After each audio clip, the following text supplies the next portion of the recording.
قال الله تبارك وتعالى في كلامه المجيد: أعوذ بالله من الشيطان الرجيم. بسم الله الرحمن الرحيم.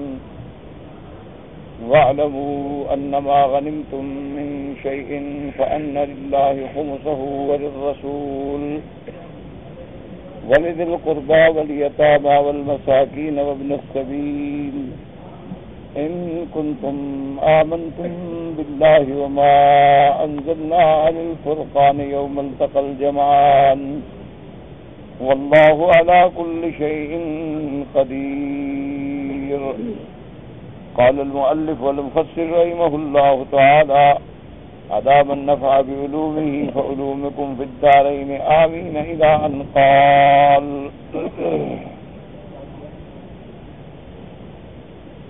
وقال آخرون بل هم قريش كلها.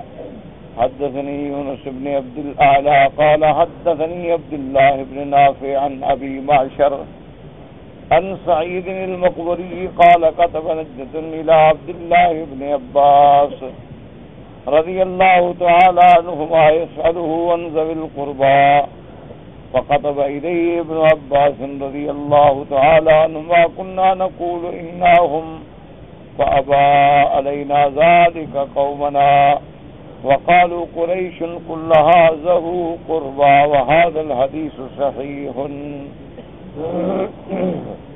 اب مفسر رحمۃ اللہ علیہ اس آیت کی تفسیر بیان فرما رہے ہیں کہ ذوی القربى سے کون مراد ہے.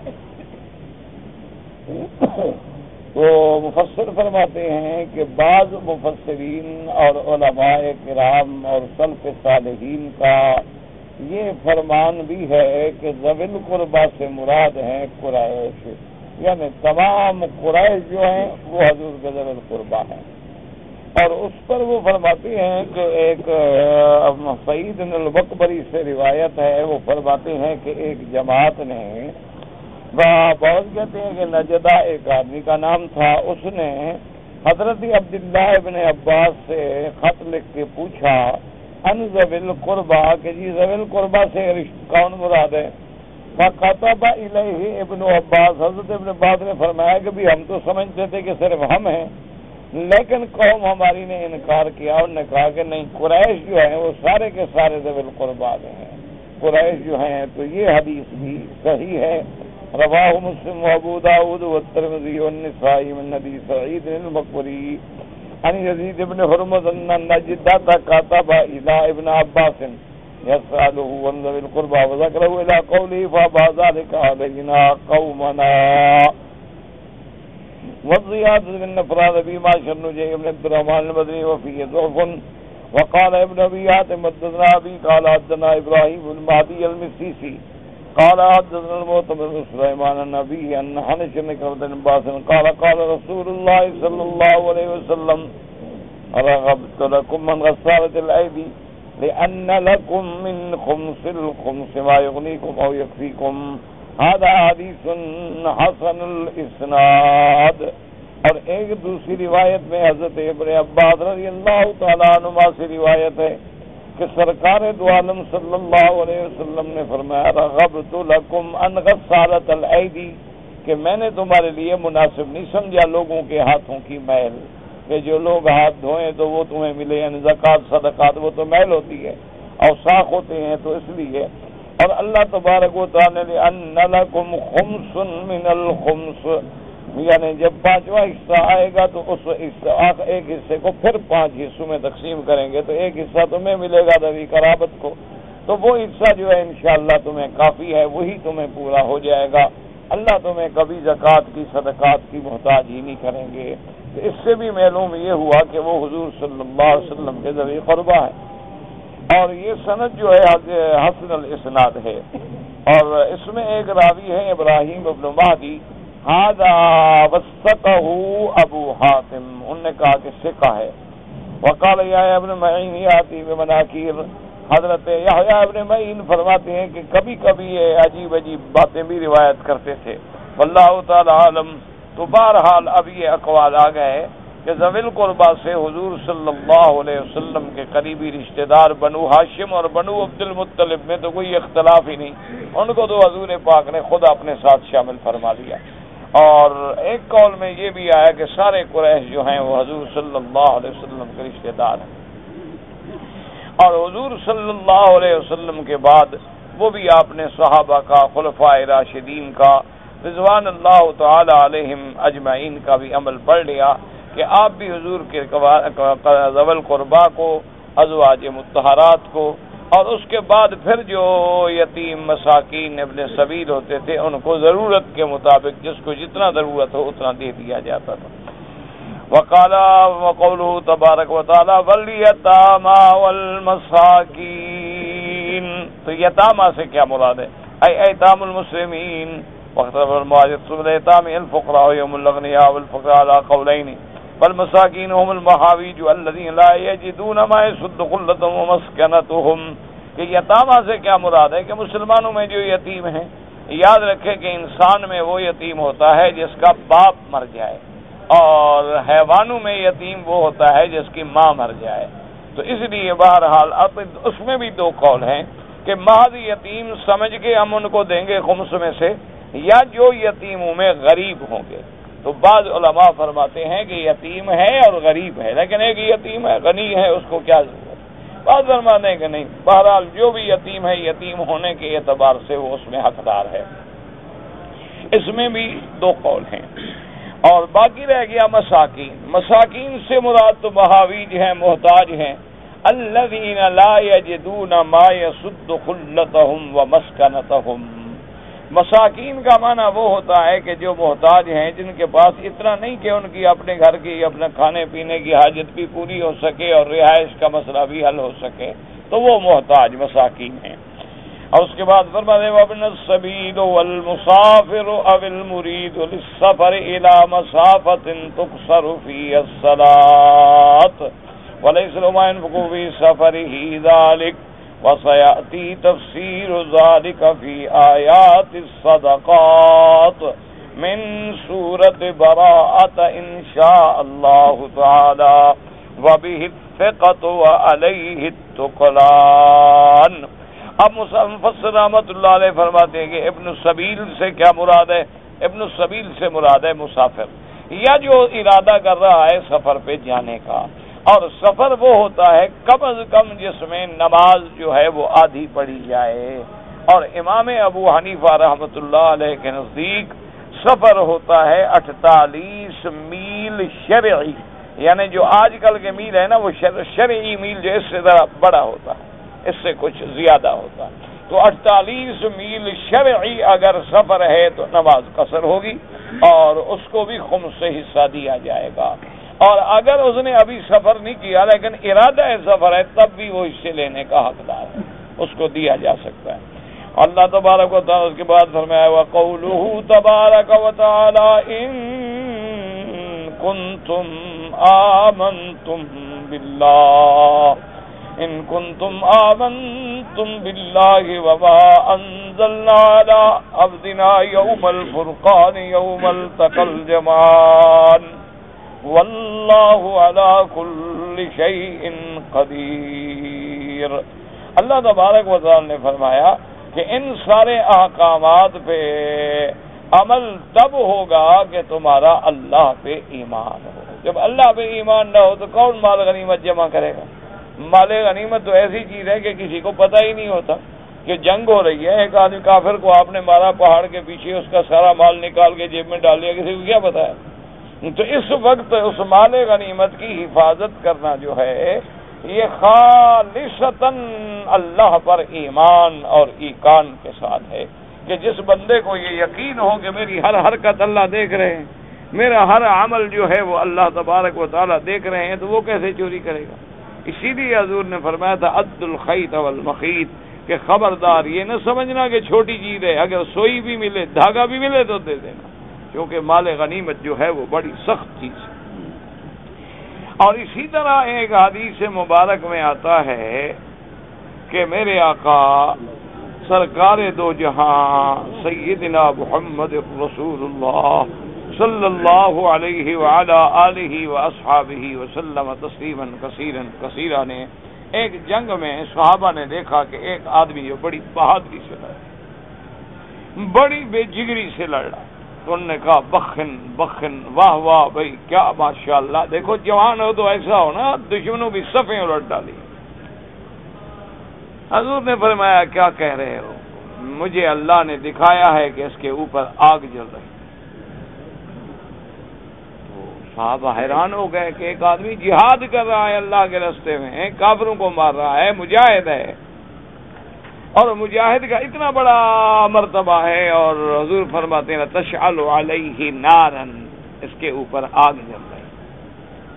تو بعد میں جب تحقیق ہوئی تو ایک کپڑا تھا مال غنیمت کا نیچے بچھانے کا، وہ چوری کیا تھا بیچارے، اس کی وجہ سے اللہ تبارک و تعالیٰ کی پکڑ آ گئی۔ اس لیے خصوصی طور پر خیال کیا کرو کہ جو لوگ مساجد، مدارس، یتیم خانے، اسکول، اور اسی طرح جیسے بعض علماء پڑھاتے ہیں، استاد ہیں، لوگ آتے ہیں جی زکوٰۃ کے پیسے ہیں تقسیم کرتے ہیں، یہ بڑا خیال کیا اللہ تبارک و تعالیٰ اپنے خزانے غیب سے عطا فرمائے اور کسی کا محتاج نہ فرمائے۔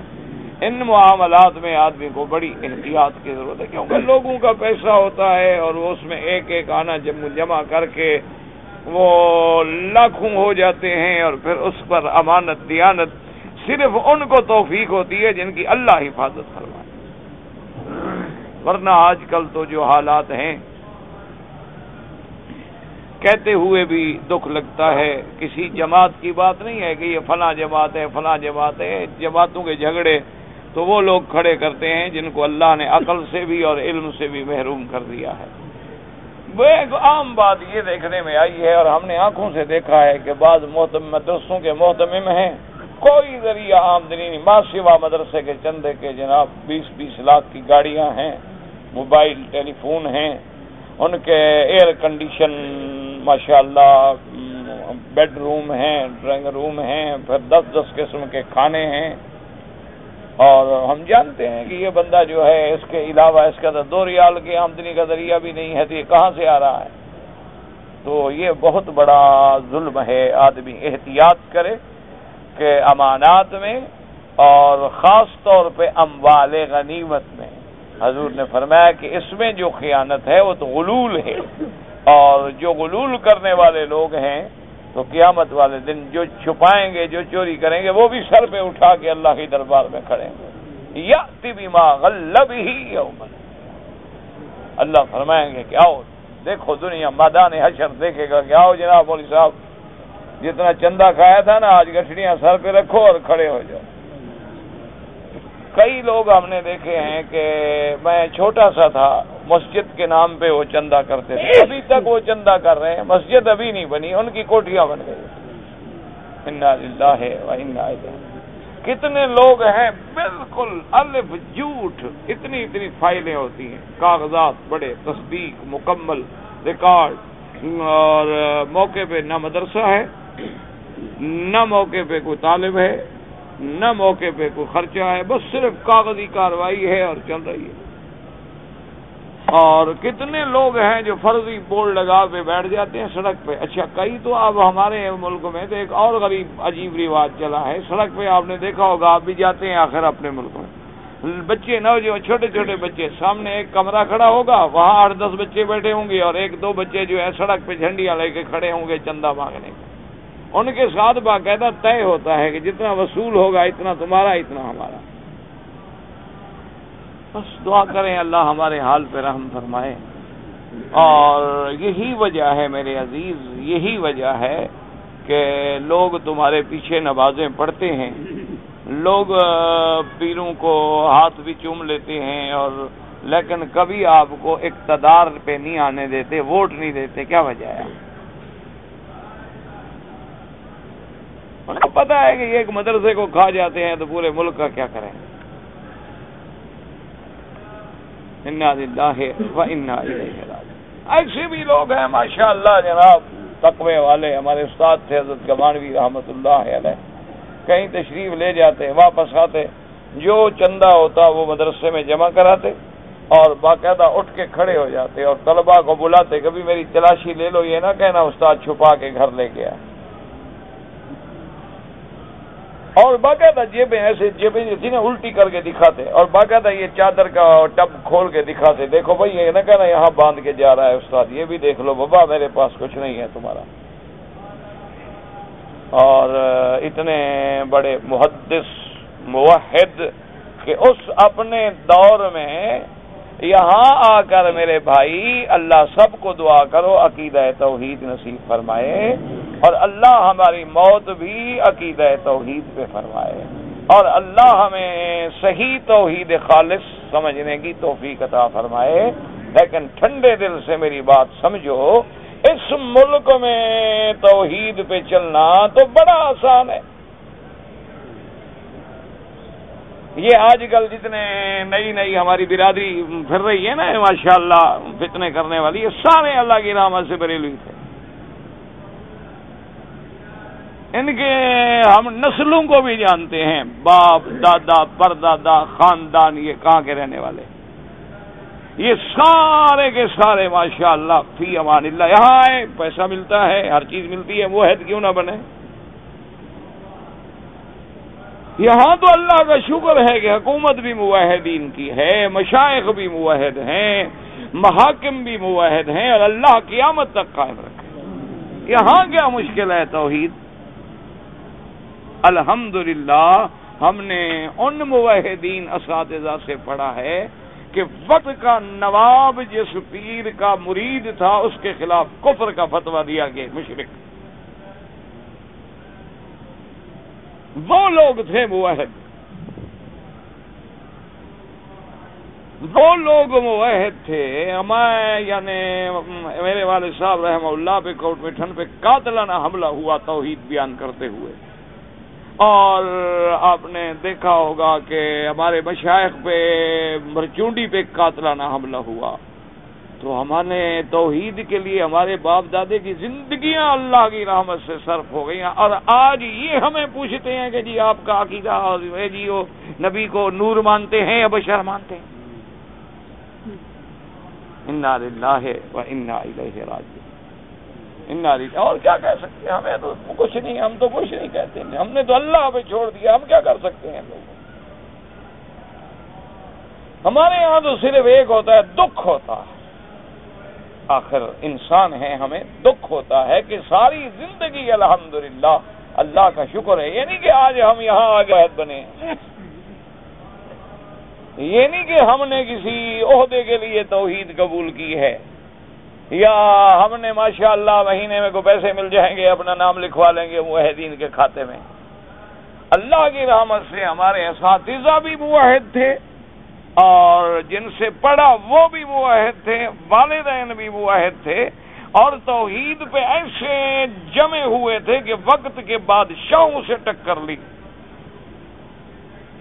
وقت کے مقتدر طاقتوں سے ٹکر لی. آج بھی جا کے آپ ہماری اسٹیٹ میں پوچھ لیں کہ جہاں توحید کا نام لینا مشکل تھا، سب سے پہلے اللہ کی توحید بیان کرنے والے کون لوگ؟ نہیں ہوتا کہ آدمی حالات کو دیکھنے کے بعد دکھ لگتا ہے. بہرحال ہم تو پھر بھی ہدایت کی دعا کرتے ہیں، کیونکہ ہمیں اللہ نے یہی تعلیم دی ہے اور بزرگوں نے بھی یہی سکھایا ہے کہ، اور میرے حضور پاک کی حدیث مبارک بھی یہی ہے. آپ نے فرمایا احسن لمن اساء الیک، اس کے ساتھ بھلائی کرو جو تمہارے ساتھ برائی. صل من قطعک، تم اس سے رشتہ داری جوڑو جو تمہارے ساتھ توڑے. واعف عمن ظلمک، جو تم پہ ظلم کرے تم بھول جاؤ. تو یہ حدیثیں ان کو بھول جاتی ہیں ماشاءاللہ. ان نے صرف یہی حدیثیں پڑھی ہیں، لڑانے والی، ایک دوسرے کے خلاف غیبت والی، فتنے والی، ساری رات اسی پہ دماغ دوڑا. وہ اتنی محنت اللہ کے دین کے لیے کر لو، اور جتنا وقت تم غیبت میں لگا رہے ہو، جتنا وقت تم ایک دوسرے کو لڑانے میں لگا رہے ہو. ہمیں تو دکھ ہے میرا بھائی. بہرحال دعا کیا کریں. مجھے یاد ہے ہم چھوٹے تھے یہاں والد صاحب کے پاس پڑھ رہے تھے، ایک آدمی نے اس دور میں اتنے نوٹ سے آ کے دیے. والد صاحب نے پوچھا کیا ہے؟ اس نے کہا یہ حضرت یہ زکوٰۃ کے پیسے ہیں. تو انہوں نے فرمایا الحمدللہ میں زکوٰۃ کا مستحق نہیں ہوں، تم اس آدمی کو دو جو زکوٰۃ کا مستحق ہو. اللہ کا شکر ہے میں تو اپنے علاقے کا آپ اللہ کی رحمت سے ذمہ ہوں. تو اس نے کہا حضرت آپ تو مجھے پتا ہے کہ زکوٰۃ کے مستحق نہیں ہیں، لیکن یہ پیسے مہربانی کر کے آپ کے پاس طالب پڑھتے ہیں، مستحق لوگ ہوتے ہیں، ان میں تقسیم کر دیں. تو انور میں اچھا یہ سارے حرم میں ایک میں تمہیں نوکر نظر آیا کہ تمہاری نوکری کروں؟ اب وہ بیچارہ پریشان نے کہا بے وقوف زکوٰۃ تم پہ فرض ہے، میری ڈیوٹی ہے کہ میں جا کے تقسیم کرتا پھروں، نوکر ہوں میں تمہارا. دفعہ ہو جاؤ، جاؤ ڈھونڈے جو غریب ہوں مستحق ہوں، جا کے تلاش کر کے دے دو. یہ لوگ تھے جن کو ہم نے دیکھا. حضرت بن نوری رحمت اللہ علیہ کے پاس ایک دفعہ ایک سیٹھ آئے. اس دور میں یعنی آج سے یوں سمجھ لیں کہ 10 سال پہلے کی بات ہے یا اس سے بھی زیادہ ہوگی. 10 لاکھ روپے پیش کیے کہ حضرت یہ 10 لاکھ روپے کا چیک ہے. آپ نے فرمایا ہمارے مدرسے کو سال میں جتنا بجٹ کی ضرورت ہے وہ اللہ نے پورا کر دیا، ہمیں ضرورت ہی نہیں. اس نے کہا حضرت مہربانی کریں میں آپ کے پاس آیا ہوں. فرمایا میرے بھائی ہمارے مدرسے کے سال کا ایک بجٹ ہے کہ اتنا خرچہ ہوگا، وہ اللہ نے ہمیں بھیج دیا ہے تو ہمیں ضرورت ہے ہی نہیں.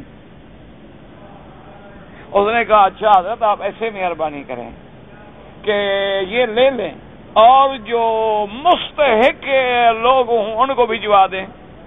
تو فرمایا اللہ نے تم اتنا بڑا کاروبار کرتے ہو، 10 لاکھ کما سکتے ہو، مستحق نہیں ڈھونڈ سکتے ہو، تم جا کے خود دے دو. اچھا وہ کچھ سیٹھ تھا بیچارہ، وہ غصے میں آ گیا.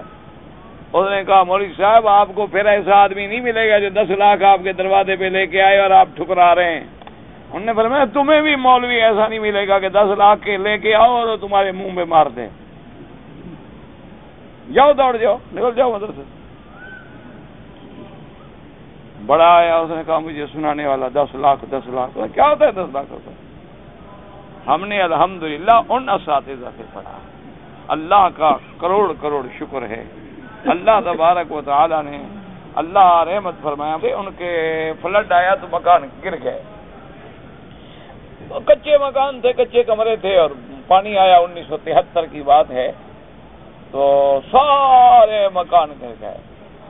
تو حضرت نے ان کی خدمت میں اس دور میں 73 کی بات ہے تقریباً کوئی 2 لاکھ یا 1.5 لاکھ یا اللہ عالم مجھے پورا یاد نہیں، وہ بھیجا کہ حضرت یہ آپ کے گھر گر گئے ہیں تو مہربانی، اور یہ خالص حلال ہے، اس میں ایک دھیلا بھی نہیں ہے جس میں شبہ ہو،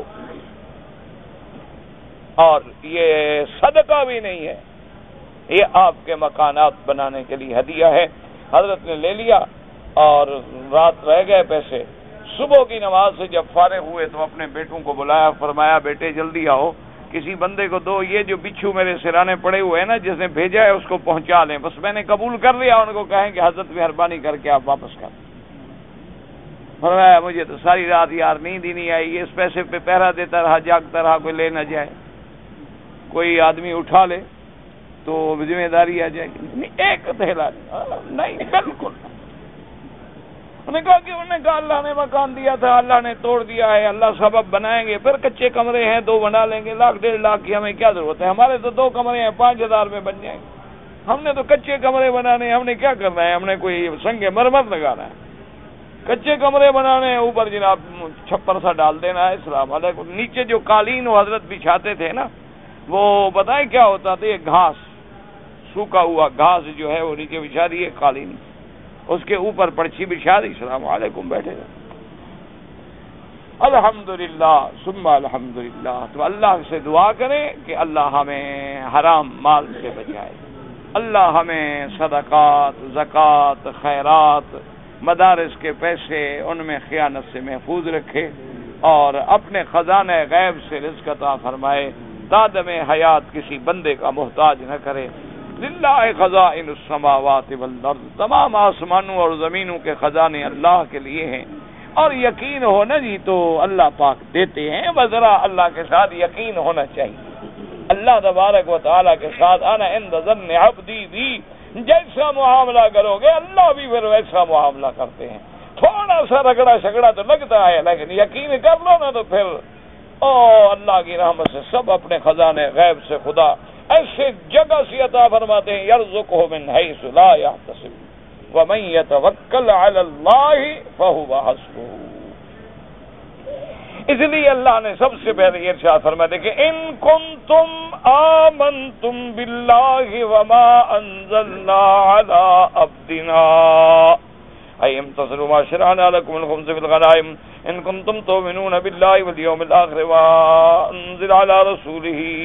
اللہ نے فرمایا جو ایمان رکھتے ہیں اللہ پہ اور اس کتاب پہ جو ہم نے اتاری سیدنا محمد الرسول اللہ صلی اللہ علیہ وعلی آلہ واصحابہ وسلم تسلیما کثیرا کثیرا، آپ پر جو ہم نے اتاری ہے. کیوں اس پر ایمان ہوگا تو تب ہی تو احتیاط ہوگی نا. اللہ پر ایمان نہ ہو، جب آدمی خدا سے نہ ڈرے تو بندے سے کیا ڈرے گا؟ جب آدمی اللہ سے نہیں ڈرے گا تو بندے سے کیا ڈرے گا؟ بندے کیا ہیں؟ بندے تو کچھ بھی نہیں. وَلِهَذَا جَاءَ فِي الصَّحِيحَيْنِ من حدیث عبداللہ بن عباس فی حدیث وفد عبد القیس.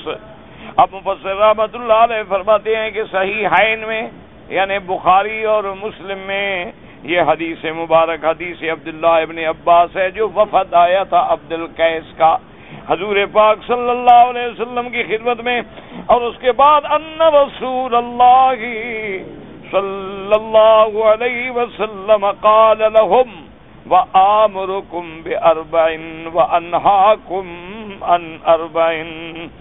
میرے آقا نے رحمت دو جہاں نے فرمایا اس وفد کو جو جماعت آئی تھی حضور کی خدمت میں، فرمایا چار چیزوں کا میں حکم دیتا ہوں ان کو پکڑو اور چار چیزوں سے میں منع کرتا ہوں ان سے رک جاؤ. آمرکم بالایمان باللہ، سب سے پہلے میں یہ حکم دیتا ہوں کہ اللہ پر ایمان اپنا مضبوط بنائیں، یقین کامل رکھیں. ثم قال هل تدرون ما الایمان باللہ، اس کے بعد میرے آقا نے فرمایا جانتے بھی ہو کہ ایمان کی کیا تعریف ہے، ایمان کس کو کہتی ہیں؟ مل ایمان. کیونکہ یاد رکھیں قرآن میں اور حدیثوں میں دو لفظ آتے ہیں، ایک لفظ ہے ایمان اور ایک ہے اسلام. یہ مترادف بھی استعمال ہوتے ہیں اور ان کی الگ الگ تعریف بھی آئی ہے. تو حضور پاک نے فرمایا ایمان کی تعریف یہ ہے کہ شہادت اللہ الہ الا اللہ وان محمد الرسول اللہ. سب سے پہلی چیز ایمان میں کیا ہے؟ شہادتین، کہ اللہ کی الوہیت پہ، اللہ کی وحدانیت پہ، اللہ کی ربوبیت پہ، اللہ کے اسماء و صفات پہ یقین ہو. اور دوسری جز کیا ہے؟ وَأَنَّ مُحَمَّدَ الرَّسُولُ اللَّهِ، اور حضور کی رسالت پہ، آپ کی نبوت پہ، آپ کی ختم نبوت پہ، آپ کی وہ ساری صفات جو اللہ نے میرے مدنی سرکار کو عطا فرمائی ہیں ان پر تیرا ایمان ہو. پھر ہے ایمان. ایمان لفظی زبانی کلامی بات نہیں ہوتی. وَإِقَامِ الصَّلَاةِ وَإِيتَاءِ الزَّكَاةِ، اور ایمان کی بنیادی شرائط میں نمازوں کا قائم کرنا. قائم کرنے کا کیا معنی؟ کہ اپنے اپنے وقت میں شروط و ارکان کے ساتھ نماز پڑھی جائے.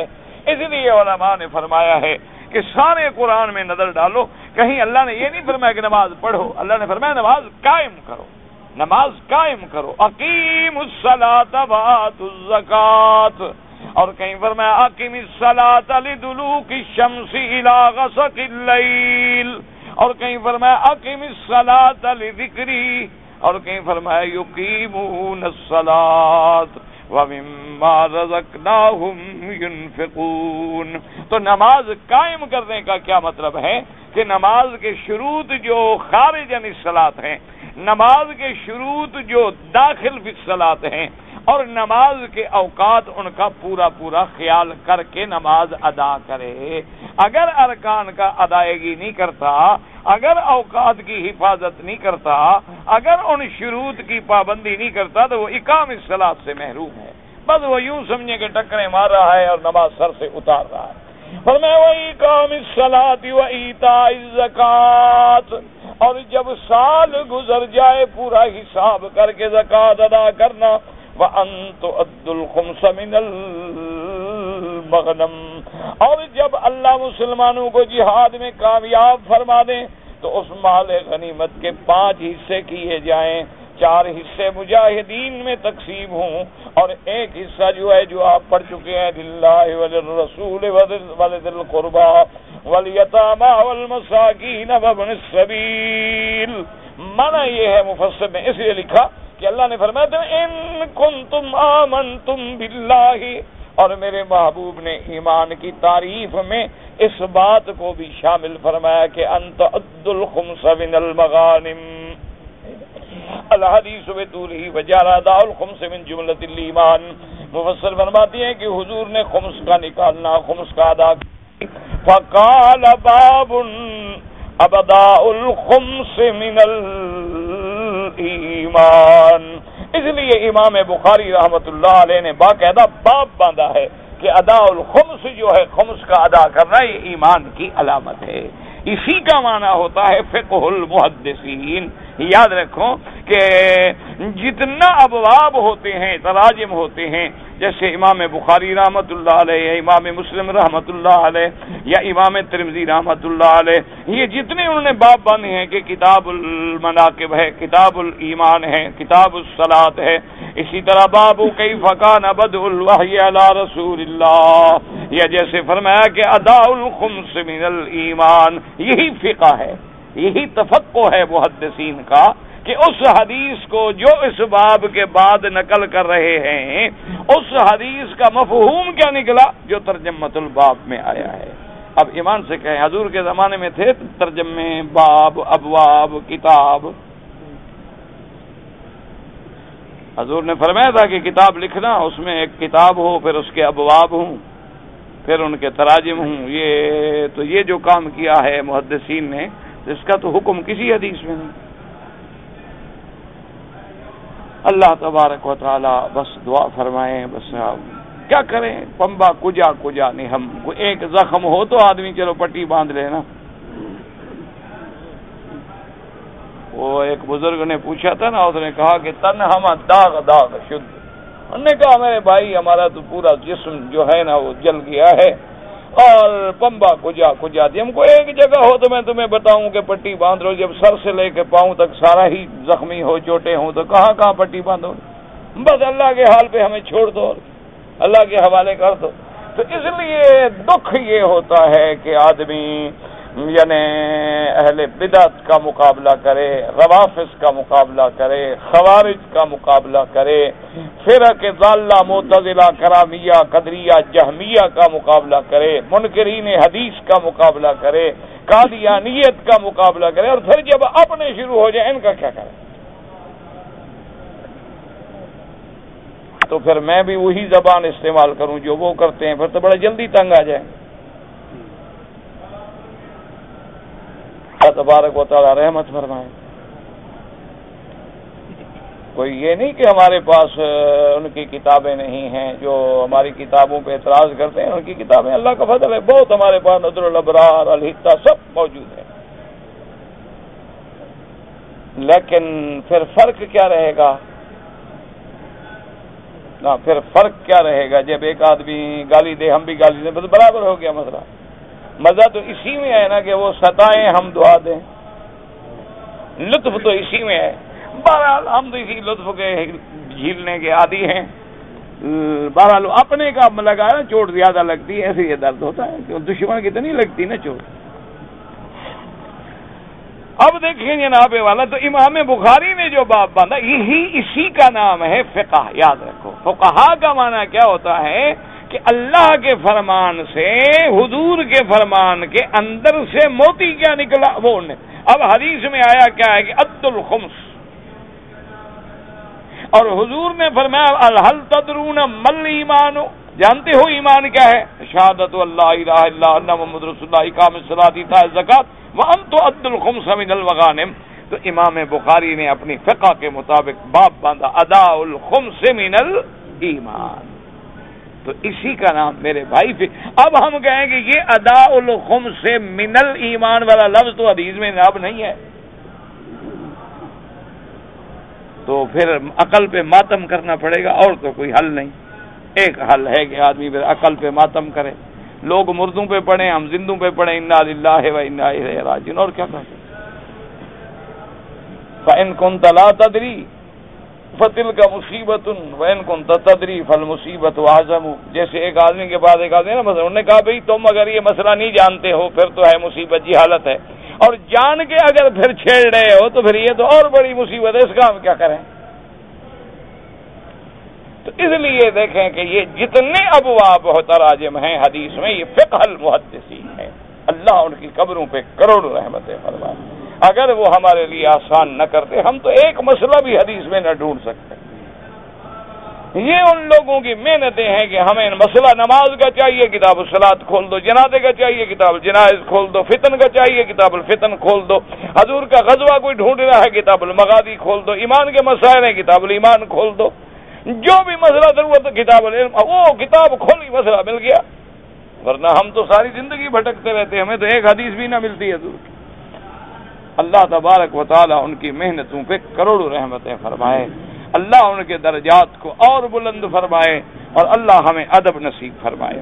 اور اس کے بعد جناب مفسر رحمۃ اللہ علیہ ثم اور حدیث ابن عباس ھذا وقد بسطنا الکلام علیہ فی شرح البخاری وللہ الحمد والمنہ۔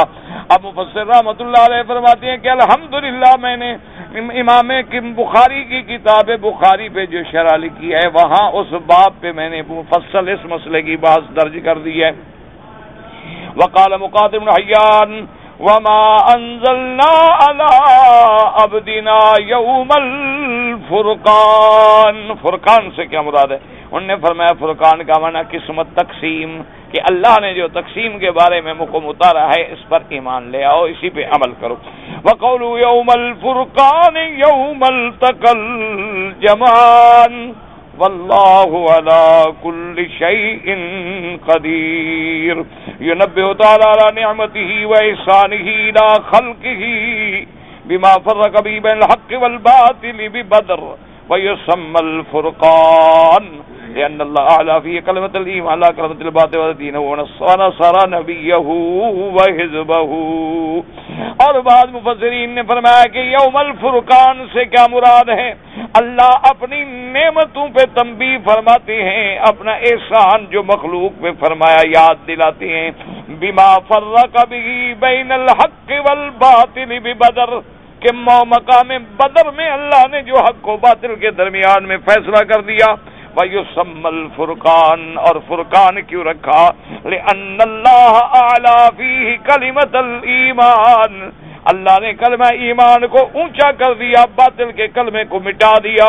وَأَظْهَرَ دِينَهُ، اللہ نے اپنا دین اسلام غالب کر دیا۔ وَنَصَرَ نَبِيَّهُ وَحِزْبَهُ، اور اللہ نے اپنے پیارے نبی اور ان کی پیاری جماعت صحابہ کی مدد فرمائی۔ تو اس لیے یوم الفرقان ہے کہ اس دن حق و باطل میں فیصلہ ہو گیا۔ قال علی ابن ابی طالب فی یوم الفرقان یوم بدر، حضرت ابن عباس سے فرمایا کہ یوم الفرقان سے مراد جو ہے یوم بدر ہے۔ فرق اللہ فی بین الحق والباطل، اس دن اللہ نے حق و باطل کے درمیان میں فیصلہ فرما دیا ہے۔ رواہ الحاکم وقدا قال مجاہد ومقسم وعبید اللہ ابن عبداللہ والضحاک وقتادہ ومقاتل بن حیان وغیر واحد انہ یوم بدر۔ وقال عبد الرزاق عن معمر الزہری عن عروۃ بن الزبیر فی قولہ یوم الفرقان یوم التقى الجمعان یوم فرق اللہ بین الحق والباطل وہو یوم بدر، یعنی اس سے مراد یوم بدر ہے۔ اور اس کہنے وہو اول مشہد شہدہ رسول اللہ صلی اللہ علیہ وسلم، اور یہ پہلا غزوہ ہے اور یہ پہلا مشہد ہے جس میں میرے آقا رحمت دو جہاں خود بھی موجود ہیں۔ اور اس کے بعد وکان راس المشرکین عتبہ بن ربیعہ، اور مشرکین کی طرف سے جو سردار تھا وہ عتبہ ابن ربیعہ تھا۔ فالتقوا یوم الجمعۃ ب19 او 17 مضت من رمضان، یہ 17 رمضان یا 19 رمضان کا قصہ ہے. خدا کی شان دیکھیں کہ مہینہ بھی عظمت والا، مقام بھی عظمت والا، اور اس دن کا فیصلہ بھی عظمت والا کہ اللہ نے مقام بھی بدر اور فیصلہ بھی حق اور باطل کے درمیان میں فیصلہ ہو گیا. رمضان المبارک کا مہینہ بھی ہے ماشاءاللہ. واصحاب رسول اللہ صلی اللہ علیہ وسلم یومئذ 313 رجلا، حضور کے صحابہ جو تھے 300 کچھ یعنی 313. والمشرکون ما بین 1000 و 900، اور مشرکین جو تھے 900,000 کے درمیان میں. فہزم اللہ المشرکین، اللہ نے مشرکوں کو شکست دی. وقتل منہم زیادۃ علی 70، 70 سے زیادہ مارے گئے. واسر منہم مثل ذلک، اور اتنی 70 کے قریب یا کچھ زیادہ قید ہوئے. وقد روى الحاکم فی مستدرک من حدیث الأعمش بن ابراہیم عن اسود بن مسعود قال فی لیلۃ القدر. اور بعض علماء نے فرمایا کہ یہ جنگ بدر جو ہوئی یہ بھی لیلۃ القدر، اس لیے وہ فرماتے تھے تحروا ل11 بقینا، کہ جب 11 راتیں باقی ہوں تو تلاش کیا کرو، کیونکہ انہی واقعے میں وَإِنَّ فِي صَبِيحَتِهَا يَوْمَ بَدْرٍ، تاکہ یوم بدر جب پیش آیا تھا وہی رات لیلۃ القدر تھی تو صبح جو ہے وہ یوم بدر تھا. وقال علی شرطہما، یعنی امام مسلم و امام بخاری کی شرطوں کے مطابق یہ روایت بھی صحیح ہے. وروى مسعود عبد الله بن زبير ايضا من ابي جابر بن برقان عن رجل عنه. وقال ابن جرير حدثنا ابن حميد قال حدثنا يحيى ابن باز قال حدثنا يحيى ابن يعقوب ابو طالب ابن عون محمد بن عبد الله الثقفي عن ابي عبد الرحمن السلمي قال قال الحسن بن علي رضي الله تعالى عنهما وكانت ليلة الفرقان. سیدنا حسن ابن علی رضی اللہ عنہما فرماتے ہیں کہ جس کو اللہ نے فرمایا ہے فرقان، یہ وہی لیلۃ الفرقان ہے، یوم التقى الجمعان، جس دن دونوں جماعتیں آمنے سامنے ہوئی. ل17 من رمضان، یہ 17 رمضان تھی. اسناد جید قوی، اس روایت کی سند جو ہے بہت اچھی اور بہت قوی مضبوط ہے. رواہ ابن مردویہ نبی عبد الرحمن عبد اللہ نبی بن علی قال كان ليلة الفرقان ليلة التقى يوم التقى الجمعان في سبيعتها ليلة الجمعة ل17 مضت من شهر رمضان. 17 رمضان تھی یوم بدر اور جمعہ تھا. وهو الصحيح عند اهل المغازي والسير، اصحاب مغازی اور اصحاب سیر کے نزدیک یہ قول صحیح ہے. وقال یزید بن ابی حبیب امام اہل الدیار المصری فی زمانہ کان یوم بدر یوم الاثنین، وہ کہتے تھے کہ بدر والا واقعہ جو ہے سوموار کا دن ہے. ولم یتابع علی ھذا، لیکن ان کے اس قول پہ کسی نے ان کی اتباع نہیں کی ہے. وقول الجمہور مقدم علیہ، لیکن پہلا جو قول ہے کہ 17 رمضان تھی اور لیلۃ الجمعہ تھی جب اللہ نے بدر میں اپنے پیارے حبیب رحمت دو جہاں سیدنا محمد رسول اللہ صلی اللہ علیہ وسلم کو فتح دے کے اس کو یوم الفرقان کا دن بنا دیا. واللہ تعالی عالم وعلمہ اتم. میرے بھائی اللہ پاک فسق سے بچائے. کہتا ہے کہ فاسق کون ہوتا ہے؟ یاد رکھو فسق کا معنی جو ہے وہ ہے الخروج. اسی لیے لغت عرب میں یہ چوہا جو جانتے ہیں نا، چوہا، اس کو بھی کہتے ہیں فویسقہ، کہ یہ بھی اپنے بل سے ادھر نکل جاتا ہے ادھر نکل جاتا ہے. تو لغت عرب میں چوہے کو بھی فویسقہ کہتے ہیں. تو فاسق کا معنی یہ ہے کہ اللہ کے حدود کو توڑنے والا، یعنی اللہ نے جو حدود بنائے ہیں کہ ان کاموں میں نہیں پڑنا اس میں پڑے گا، اور کبائر گناہوں میں سے کسی گناہ کا ارتکاب کرے گا تو فاسق ہو جائے. جیسے کبائر مثلا زنا کبیرہ ہے، شرک کبیرہ ہے، قتل نفس کبیرہ ہے، اکل الربا کبیرہ ہے، اکل مال الیتیم کبیرہ ہے، قذف المحصنات کبیرہ ہے. تو بڑے کبائر گناہ ہیں. علماء نے باقاعدہ کتابیں لکھی ہیں زواجر، تو اس میں تو جو آدمی بھی من ارتکب کبیرۃ من الکبائر، جو بندہ اللہ نہ کرے اللہ بچائے کسی کبیرہ گناہ کا ارتکاب کرے تو وہ کیا ہو جائے گا؟ فاسق. کیوں فاسق ہو جائے گا؟ کہ اللہ کے حدود کو توڑ کے نکل گیا نا آگے، تو اس لیے وہ فاسق بن گیا. اچھا، اگر اسی گناہ پہ وہ اڑا ہوا ہے اور اس گناہ کو علل اعلان کرتا ہے تو وہ فاجر ہو جاتا ہے، وہ پھر فسق سے بھی ایک درجہ آگے چلا جاتا ہے۔ اور اسی طرح بعض لوگ ہوتے ہیں جو گناہ صغیرہ ہے لیکن اسی پہ اصرار کرتے ہیں۔ اب دیکھو نا، کسی غیر محرم عورت کو دیکھنا جو ہے صغیرہ ہے، کسی غیر محرم عورت کے ساتھ بات کرنا جو ہے صغیرہ گناہ ہے، لیکن وہ رات دن اسی پہ لگا ہوا ہے تو یہ بھی کبیرہ ہو جاتا ہے۔ کیونکہ گناہ صغیرہ پہ اصرار کرنے سے وہ گناہ بھی کبیرہ بن جاتا ہے۔ اور کبیرہ گناہ کا علاج کیا ہے؟ توبہ، کہ خالص نیت سے توبہ کر لے۔ التائب من الذنب کمن لا ذنب لہ، توبہ کے بعد اللہ گناہ کو معاف کر دیتے ہیں۔ غزوہ بدر اتنا کم از کم میرے خیال میں 2 ہفتے تو ہو گئے ہیں مجھے غزوہ بدر پڑھاتے ہوئے۔ ابھی کہتا ہے جی وہ کیوں آیا تھا پیش، اب اس کا علاج میرے پاس تو یہ تو وہی بات ہے نا کہ وہ ایک مسئلہ مشہور ہے کہ کسی آدمی نے کتاب ہے ایک زلیخا فارسی میں، تو یوسف زلیخا، حالانکہ زلیخا اس کا نام تھا نہیں تھا یہ بھی اللہ جانتا ہے، کیونکہ قرآن نے تو اس کا نام لیا ہی نہیں۔ قالت امرأۃ العزیز، عزیز کی بیوی۔ اب زلیخا یہ روایات جو ہیں اسرائیلیہ ہیں، تو بہرحال تو وہ کتابیں لکھی گئیں، تو اس نے جب ساری کتاب پڑھ لی تو استاد سے پوچھنے لگا کہ حضرت استاد یہ زلیخا جو ہے مرد تھا کہ عورت تھی؟ اب میرے پاس آپ ایمان سے بتائیں کوئی حل ہے کہ 4 ہفتے ہو گئے، 2 ہفتے کم از کم ہو گئے جنگ بدر کو بیان کرتے کرتے۔ اب وہ کہہ رہے ہیں جی کیوں پیش ہے؟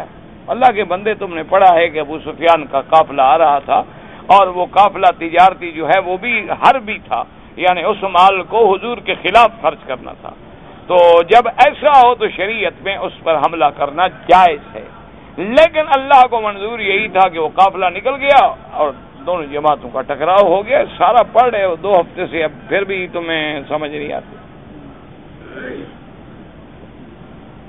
ایک آدمی نے کام کے سلسلے میں مدینہ شریف جا رہا ہے، لیکن اس نے پاکستان سے یہ ارادہ کر لیا تھا کہ میں عمرہ کروں گا، پہلے عمرہ کرنے کے بعد پھر میں مدینہ منورہ جاؤں گا، یہ نیت اس نے کر لی۔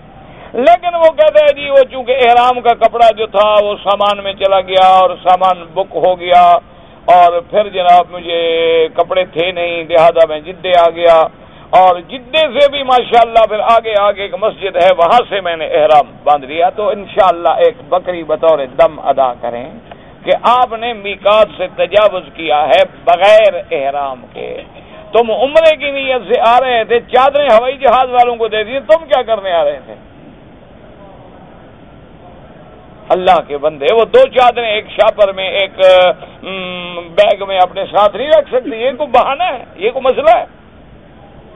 اچھا، اگر بفرض محال چادریں نہ بھی ہوں تو اگر کسی عالم سے مسئلہ پوچھ لیتے تو یاد رکھو کہ جہاز میں بیٹھے بیٹھے قمیص اتار لو، شلوار میں بیٹھے رہو، اسی قمیص کو کندھے پہ ڈال لو، نہ وضو کرو نہ نفل پڑھو، کچھ نہ پڑھو، لبیک اللہم لبیک لبیک لا شریک لک، بس نیت ہو گئی، خلاص احرام ہو گیا، جب جدے اترو چادر باندھ لو، کوئی مسئلہ نہیں۔ اب آپ ایک بکری ادا فرمائیں اور مکے کے حرم میں یعنی مکہ شہر میں جو جگہ ہے ذبح کر کے مکے کے غریبوں کو کھلائیں، تاکہ آئندہ انشاءاللہ پھر غلطی نہیں کرو گے۔ عورت کے پاس 11 تولے سونا ہے، اس نے 4 تولے سونا جو ہے اپنے بہو کو یعنی اپنے بیٹے کی بیوی کو دے دیا، باقی 7 تولے بچ گیا، تو زکوٰۃ نہیں ہے 7 تولے پہ۔ لیکن بات سمجھو، وہ 4 تولے باقی اس نے دے دیا ہے یا یہ کہا ہوا ہے کہ دوں گی انشاءاللہ؟ ایک دوسری یہ ہے کہ تیری بیوی کے پاس 7 تولے سونا ہے، چاندی کتنا ہے؟ سونے چاندی کے علاوہ پیسے کتنی ہیں؟ تو سب کو ملا کے جمع کریں گے، صرف 7 تولے سونے پہ تو نہیں کھڑے رہیں گے نا۔ 7 تولے سونا ہے اور ماشاءاللہ 50 تولے 7 چاندی بھی ہے، اور اس کے علاوہ اللہ کی رحمت سے 10-15 ہزار روپیہ بھی چھپا کے رکھا ہوا ہے کہ اب مشکل وقت میں کام آئے گا۔ تو سارے پیسے کو جمع کرنے کے بعد زکوٰۃ دینی ہوتی ہے. یہ نہیں کہ 4 تولے اس نے دے دیا نا زکوٰۃ سے تو بچ جاؤں نا. زکوٰۃ سے نہیں بچتا. اللہ تو حساب جانتا ہے نا. اللہ کے آگے کوئی چیز چھپی ہوئی ہے؟ آج سے 2 سال پہلے رمضان کے 13 روزے پہلے ادا نہیں کیے، میں بیمار ہو گیا تھا، تو اب قضا کر لے، بس آپ کے ذمے ہیں. اللہ کے قرآن من کان مریضا او علی سفر فعدۃ من ایام اخر، کہ اگر کوئی بیمار ہے یا سفر میں ہے اور وہ رمضان کا روزہ نہیں رکھ سکا تو بعد میں روزے قضا کر لے. تو اب بھی تم ایک ایک کر کے روزہ قضا کر لو تاکہ تمہارے ذمے نہ رہیں. بہن نے 1 سال پہلے حج کیا تھا.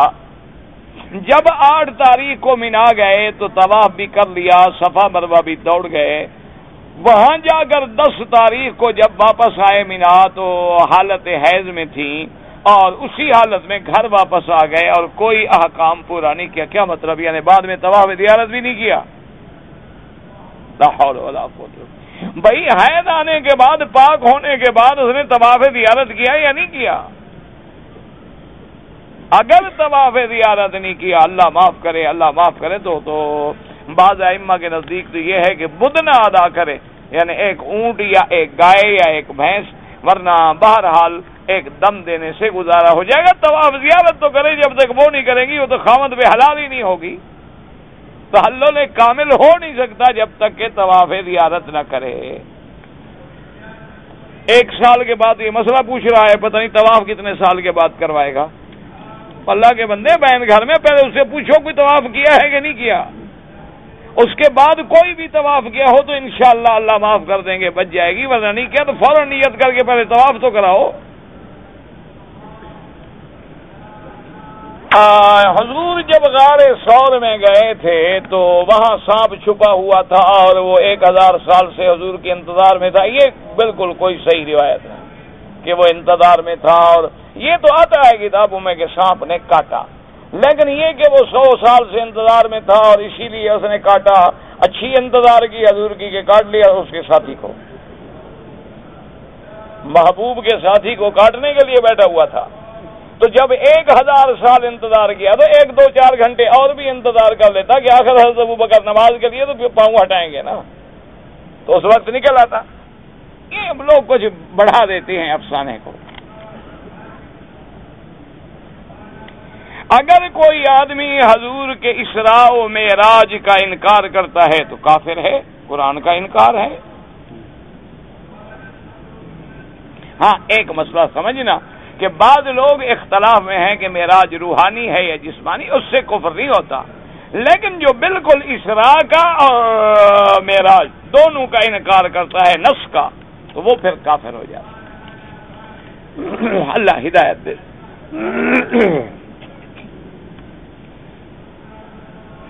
ایک آدمی مچھلی لے کے گھر آیا اور وہ پانی لینے کے لیے گیا، وہ مچھلی عورت بن گئی اور اس نے شادی کر لیا. یہ پتہ نہیں ایسی کوئی تم بھی ڈھونڈ لو. انا للہ و انا الیہ راجعون. اور کوئی جن کوئی شیطان ہوگا، ایسی کوئی حرکت اس نے دکھائی ہوگی. یہ کوئی مسئلہ شسرا نہیں ہے. میرے لیے دعا کریں آپ خاص. میں بے روزگار بھی ہوں اور تنگ بھی ہوں. میرا بھائی جو آدمی پریشان ہو نا اس کی دعا جلدی منظور ہوتی ہے. امن یجیب المضطر اذا دعاہ ویکشف السوء. پریشان حال کی دعا تو فوراً عرش پہ جاتی ہے نا. تم دل لگا کے اللہ کے آگے رو رو کے دعائیں مانگو اور مایوسی کا اظہار نہ کرو.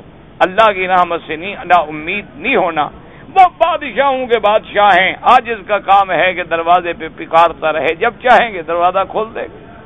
تو بہرحال آپ بھی کریں، ہم بھی دعا کریں گے اللہ آپ کی پریشانیاں دور فرمائے. ہم لوگ دنیا میں بڑے مشکلات میں ہیں، تو مشکلات کا علاج ہے نماز، اور دوسرا حسبنا اللہ و نعم الوکیل. حسبنا اللہ و نعم الوکیل. بڑے سے بڑے مصائب جب گھیر لیا نا صحابہ کو تو حسبنا اللہ و نعم الوکیل. اللہ کی رحمت سے سب مصیبتیں ٹل جائیں گی۔ سرکار دو جہاں سیدنا محمد الرسول اللہ، یہ دشمنوں نے گھڑا ہے کہ حضور کا جنازہ نہیں پڑا اور صحابہ چھوڑ کے چلے گئے، یہ سارے قصے ہیں، کہانیاں۔ اصل بات یہ ہے کہ وہ دعائے جنازہ جیسے ہم دوسرے میت کے لیے پڑھتے ہیں، حضور کو ضرورت ہی نہیں، وہ تو معصوم ہے، اور پھر حضور کے امام بننے کا کیا کس کو امام بنایا جائے؟ اس لیے صحابہ جاتے تھے کمرے میں کھڑے ہو کے اور درود پڑھا اور اس کے بعد اپنا تکبیرات مکمل کی اور باہر آ۔ یہ نہیں کہ حضور کا جہاں وہ روایت مانا یہ ہوتا ہے کہ وہ دعا جو ہے جیسے کہ عام موتا کے لیے پڑھی جاتی ہے اس طرح نہیں پڑھی۔ انہوں نے کہا جی جنازہ ہی نہیں پڑھا، حضور کو چھوڑ کے چلے گئے، وہ تو خلافت کے لیے چلے گئے، حضور پاک کو تو اہل بیت کہاں گئے تھے؟ عقل کی بات کرو، تم صحابہ پہ کیا الزام دو گے؟ سب سے بڑی ذمہ داری جنازے کی حضرت علی پہ ہے یا ابو بکر پہ ہے؟ نہ، جنازے کا سب سے زیادہ ذمہ دار رشتہ دار ہوتا ہے یا دور والا ہوتا ہے؟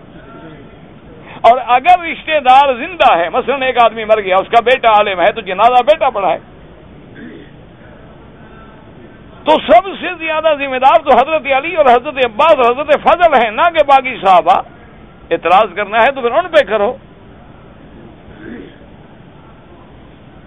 یہاں کبڈی کھیلتے ہو، نعرہ لگاتے علی مشکل کشا، تیری مشکلیں حل کر دیتے ہیں، نبی کا جنازہ بھی نہیں اٹھا سکے۔ عجیب عقیدے ہیں بھائی، کیسے من گھڑت لوگوں نے عقیدے بنائے ہوئے ہیں۔ جو رومال کو سر پہ لٹکا کے دونوں طرف لٹکاتے ہیں، یہ صدل نہیں ہوتا۔ صدل ہوتا ہے کپڑا سر پہ نہ ہو، گلے میں لٹکا کے یوں لٹکایا جائے۔ اگر کپڑا سر پہ ہو تو وہ صدل نہیں ہوتا۔ لیکن احتیاط اسی میں ہے، اللہ توفیق دے کہ آدمی پگڑی کی طرح اس کو باندھ لے یا ایک پلوں کو ادھر ڈال دے تاکہ ایک شکل سے معمولی سی بھی گراہٹ آئے تو بچنی چاہیے، کیونکہ نماز بڑی اہم عبادت ہے۔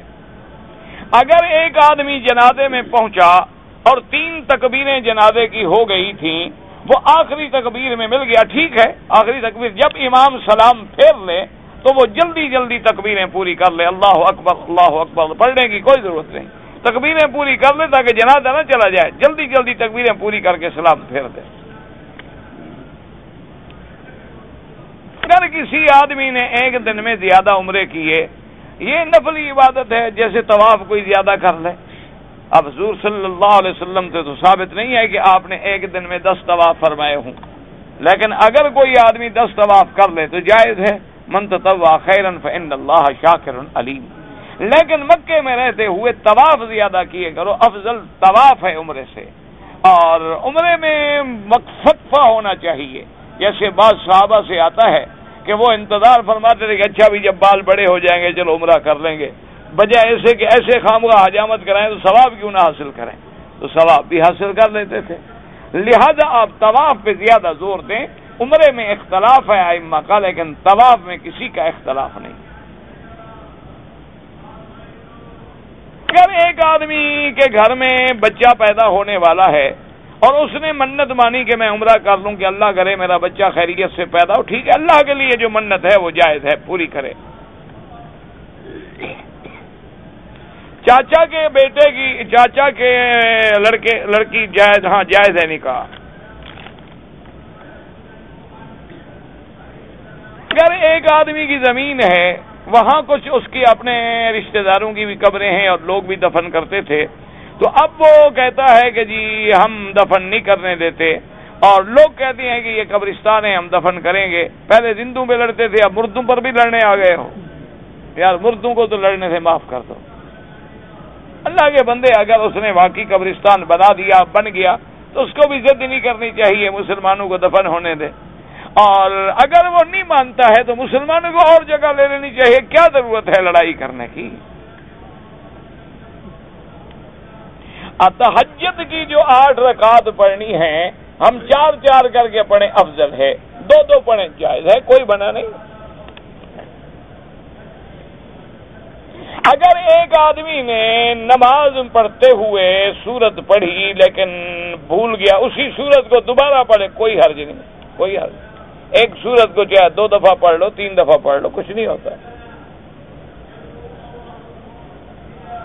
اگر واجب ترک ہو جائے تو سجدہ سہو ہوگا، کئی بار پھر بھی سجدہ سہو ایک ہوگا، کیونکہ وہ قسم کھا کے کھڑا ہے کہ آج میں نے سارے واجب چھوڑنے ہیں۔ نماز جنازہ میں پہلی تکبیر کے بعد حنابلہ کے نزدیک اور اہل حدیث حضرات کے نزدیک فاتحہ پڑھے، اس کے بعد درود اور اس کے بعد دعا۔ احناف کے نزدیک پہلے ثنا پڑھیں، اس کے بعد درود پڑھیں اور اس کے بعد دعا۔ واللہ تعالی اعلم وعلمہ وتم۔ اللهم صل على سيدنا محمد وعلى آل سيدنا محمد كما صليت على إبراهيم وعلى آل إبراهيم في العالمين إنك حميد مجيد۔ یا اللہ یا اللہ یا رحمان یا رحیم یا حی یا قیوم یا ذا الجلال والاکرام، یا الہنا الہ کل شیء الہا واحدا لا الہ الا انت، اللهم انت الميسر لكل يسير وانت على كل شيء قدير، اللهم يسر امورنا والراحة لقلوبنا وابداننا والسلامة والعافية في ديننا ودنيانا، واطمس على وجوه اعدائنا وامسخهم على مكانتهم، اللهم من أرادنا وأراد الإسلام والمسلمين بسوء فأشغله بنفسه، اللهم اجعل كيده في نهره، اللهم إنا نجعلك في نهورهم ونعوذ بك من شرورهم، اللهم لا تجعل مصيبتنا في ديننا ولا تجعل الدنيا أكبر همنا ولا مبلغ علمنا ولا إلى النار مسيرنا، واجعل الجنة هي دارنا وقرارنا، اللهم لا تسلط علينا بذنوبنا من لا يخافك فينا ولا يرحمنا۔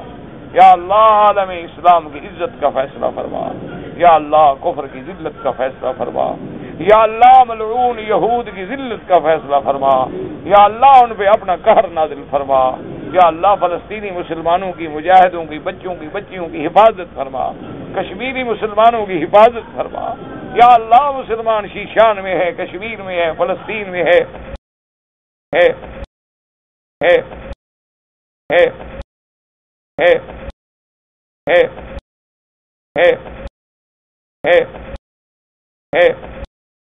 ہے ہے ہے ہے